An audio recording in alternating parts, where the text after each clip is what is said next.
જિલ્લાના તમામ કલેક્ટરોને ગાંધીનગર ખાતે આવતીકાલે જે મિટિંગમાં બોલાવ્યા છે એમાં વિવિધ એજન્ડા હોય છે, જેમાં આયોરા અંતર્ગત અરજીઓના નિકાલો અને લોકોના માટેના કામો, નોંધ નિકાલ વગેરે અનેક બાબતો, મહેસૂલી વહીવટ અને સામાન્ય જિલ્લાના વહીવટી બાબતોની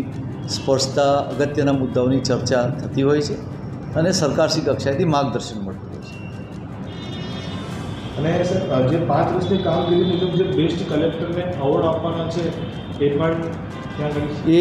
એક અલગ પ્રક્રિયા છે, એની એક અલગ માપદંડ હોય છે. એટલે આ મહેસૂલી અધિકારીઓ તરીકે જિલ્લાના કલેક્ટર સર્વોચ્ચ અધિકારી હોય છે અને જિલ્લામાં મહેસૂલી તંત્ર જે કામગીરી કરે છે એનો રિવ્યૂ, એમાં માર્ગદર્શન અને કઈ રીતે વધુ સારી રીતે વહીવટ આપી શકાય મહેસૂલી તંત્ર દ્વારા, અને એ બાબતે માર્ગદર્શન આપવામાં